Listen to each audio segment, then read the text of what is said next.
नमस्कार, आप देख रहे हैं वॉइस ऑफ कोटपुतली। मैं आपकी शरद कुमार अंकेश। बुजुर्गों ने कहा है कि जो लोग अपनी मेहनत के दम पर मुकाम हासिल करते हैं और इस संसार में, इस दुनिया में अपने नाम की अमिट छाप छोड़ जाते हैं, सदियों तक आने वाली पीढ़ियां उनके नाम का गुणगान करती है और उनको याद रखती है। ऐसी ही एक शख्सियत थे हरियाणा के सांग सम्राट और हरियाणा की लोक कला को पूरे भारत में फैलाने वाले सांगी मास्टर नेकी राम जी, जिनका राजस्थान से भी और राजस्थान में भी विशेषकर जो कोटपुतली बहरोड का गांव ऊंचपुर है, उससे एक अपना अलग ही लगाव रहा है। जब भी मास्टर जी यहाँ आते थे तो ऊंचपुर में वो सांग भी करते थे और उस समय के जो बुजुर्ग थे या विशेषतः जो युवा वर्ग और महिलाएं थी, वो उनका हुजूम भी उनकी सांगों को देखने के लिए उमड़ता था। हमारे साथ ऊंचपुर के ही निवासी हैं। इन्होंने भी मास्टर जी के सानिध्य में सांग में काम किया है और अच्छे गायक कलाकार हैं। मास्टर रामनिवास जी हमारे साथ हैं। आइए इन्हीं से बातचीत करते हैं कि वास्तव में जो सांग सम्राट मास्टर नेकी राम जी थे, क्या क्या उनकी विशेषताएं थी। जब आज आधुनिक दौर में एक और जहां महिलाओं के लटके झटकों से पूरा हरियाणा का जो कल्चर है वो रंग पड़ा है, आज के दौर में भी मास्टर जी की जो रागनियां हैं, मास्टर जी की जो कला है, उसके प्रशंसक लोग आज भी हैं। तो सबसे पहले तो स्वागत है गुरु जी आपका। हाँ जी, नमस्कार। क्या ऐसा आवाज में जादू था, क्या ऐसी कला थी मास्टर जी में जो लोगों को अपनी ओर आकर्षित करते थे? उनकी जो काव्य लीला थी, उनकी कविताओं में अलंकार बहुत ज़्यादा होते थे। जो दिन निकलता था उनकी आवाज़ में बढ़ोतरी होती चली जाती थी। उस समय कोई लाउड स्पीकर नहीं था। लोग 5-5, 6-6 किलोमीटर से दूर से सुनने के लिए आते थे, तो वहाँ तक उनकी आवाज़ पहुँचा करती थी। और उन जो कविताएं उन्होंने बनाई, आज भी हम उनका गुणगान करते हैं, उनको गाते हैं। और वो एक अमिट छाप छोड़ गए इस दक्षिणी हरियाणा के अंदर। उनको लोक कवि घोषित किया गया। उनके नाम से एक सड़क का नामकरण भी किया गया गांव जैतरास में, वो आज मौजूद है।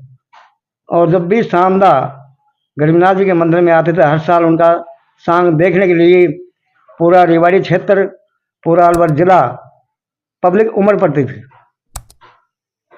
आपने उनके साथ भी काम किया है, कैसा अनुभव रहा? आज जो स्टेज शो होते हैं उनमें और जो पहले सांग का प्रदर्शन होता था, उनके स्टेजों में कितना बदलाव आपने देखा? उनके समय में जो सांग होता था, एक जीवंत शैली होती थी।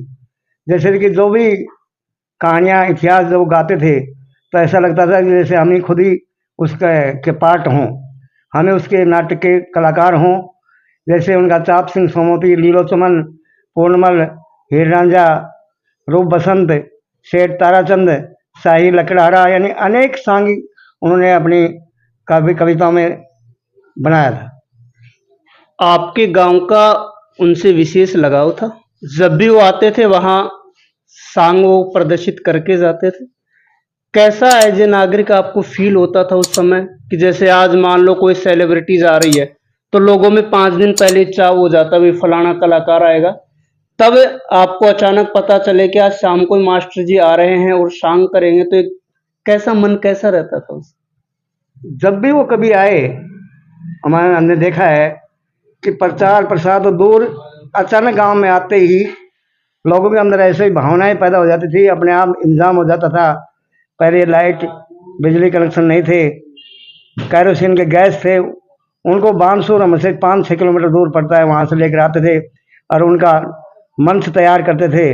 और लोग जब उनकी आवाज़ सुनते थे, रात के 2-2 बजे उठ करके वहाँ आ जाते थे।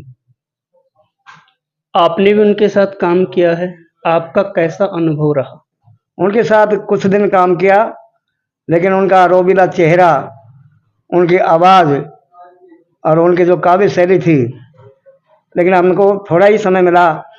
अंत में वो इस संसार को छोड़कर चले गए।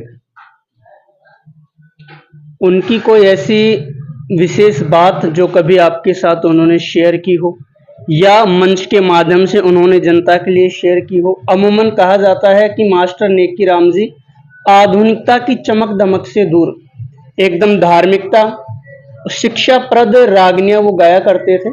ऐसी कोई रागनी उनकी याद हो जो शिक्षाप्रद हो, आज के युवाओं को कुछ शिक्षा दे सके, आज के जो परिजन हैं उनको कुछ शिक्षा दे सके?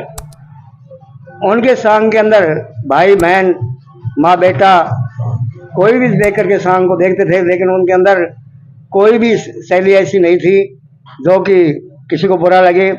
और उन्होंने जैसे देशभक्ति के गीत, धार्मिक, और वो सामाजिक आदमी थे, समाज के साथ जुड़े हुए थे, हर समाज में ही जाते थे वो। ये नहीं कि भाई कोई समाज को छोड़ा करते थे। आज भी उन्होंने ऐसी अमिट छाप छोड़ रखी है कि बहुत से कवि उनकी रागनियों को गाते हैं। कोई रागनियों के बोल जो आपको याद हो कि वो रागनी तो वास्तव में आपके भी बहुत करीब है, और मास्टर नेकी राम जी के जो आज भी प्रशंसक हैं उनके भी करीब है, और खुद मास्टर जी के भी बहुत करीब वो रागनी रही? एक उनका भजन था जो कुछ याद है मेरे को, और वो भी एक साधु की शैली में ऐसे भजन गाया करते थे कि साधु नाम साधना का को करके देख लो, जीते जिस दुनिया में मर के देख लो। ऐसे भजन वो गाया करते थे। कुछ सांगीत के अंदर जैसे लीलो चमन का सांग था, खड़ा तेरी बाट में चमन फंसा दो पाट में चमन, ऐसे कई हर कविता के अंदर उनके जो अलंकार थे वो अलंकार बहुत ही अच्छे, श्रृंगार रस की भी थी उनके अंदर, हर एक तरह की शैली थी उनकी। मास्टर जी का लगाव दक्षिणी हरियाणा से कहीं ज्यादा राजस्थान से भी रहा। राजस्थान में आज भी लोग उनकी जो रागनियां थी उनको गुनगुनाते हैं। हम भी उनकी रागनियों को सुन सुनकर ही बड़े हुए हैं।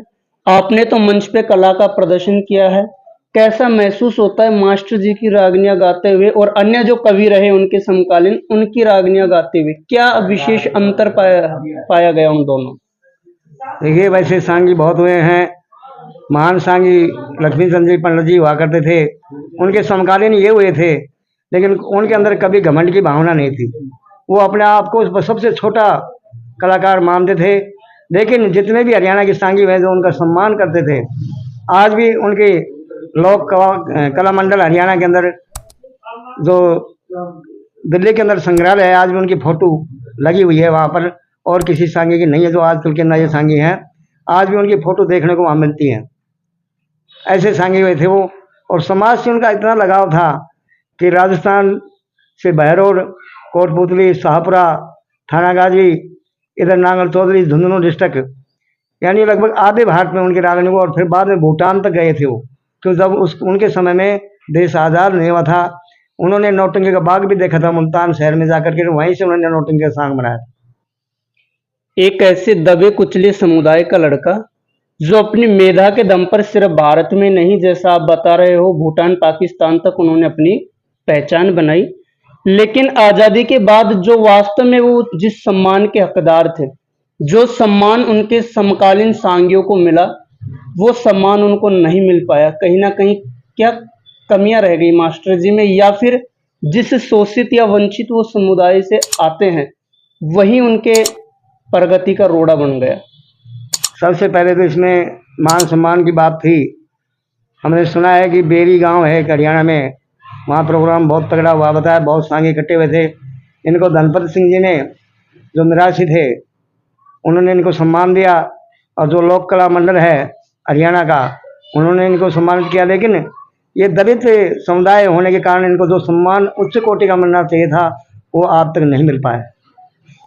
कहा जाता है कि मास्टर जी संगीतकार के साथ साथ, रागनियां गाने के साथ साथ सामाजिक सरोकार के जो कार्य थे, समाज सेवा के जो कार्य थे, धर्मार्थ से जुड़े जो कार्य थे, उनमें भी उनकी विशेष रुचि थी।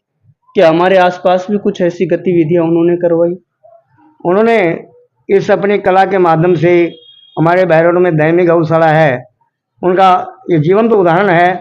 आज उस गांव के अंदर जाकर पूछोगे तो दैनिक गौशाला भी उन्होंने चंदे से इकट्ठा करके वो गौशाला बनवाई, बहुत सी सारी धर्मशालाएँ बनवाई, बहुत सी जगह से सामाजिक कार्य किए।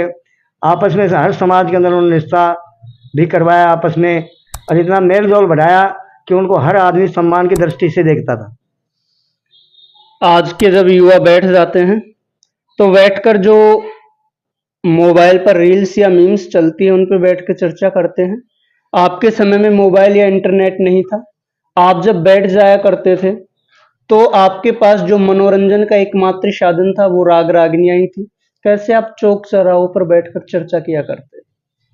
जब भी शाम सुबह बुजुर्ग आदमी बैठते थे तो ये कहते थे कि भाई सांगियों में तो नेकीराम सांगी बढ़िया है। यानी चर्चाएं हर सांगी की चलती थी, लेकिन उनकी आवाज़ के ज़्यादा धनी थे, उनकी आवाज़ की ज़्यादा प्रशंसा करते थे, उनका रोबीला चेहरा। और जब भी प्रोग्राम चालू करते थे 12 बजे से पहले नहीं, सुबह का कोई पता नहीं कब तक, जब तक पब्लिक नहीं उठती थी जब तक वो सांग किया करते थे। तो ये हमारे साथ थे ऊंचपुर के गायक कलाकार मास्टर रामनिवास जी, जिन्होंने मास्टर नेकीराम जी के साथ काम भी किया है और उनके जो सांग कला मंच थे उनको बहुत करीबी से और बारीकी से उन्होंने देखा भी है। आगे भी हम ऐसे ही और भी जो संगीत और साहित्य या सांग से जुड़ी हुई जो भी शख्सियत है उनके बारे में आपको रूबरू करवाते रहेंगे। अब के लिए इतना ही, फिर मिलेंगे किसी अगले एपिसोड में किसी नए सांगी और नए साहित्य के गौरव को बढ़ाने वाले किसी शख्सियत की बातचीत के साथ। तब तक के लिए धन्यवाद। अगर अभी तक आपने चैनल को सब्सक्राइब नहीं किया है तो चैनल को लाइक, शेयर व सब्सक्राइब अवश्य करें। जिले की तमाम छोटी बड़ी खबरों को जानने के लिए बने रहे वॉइस ऑफ कोटपूतली के साथ।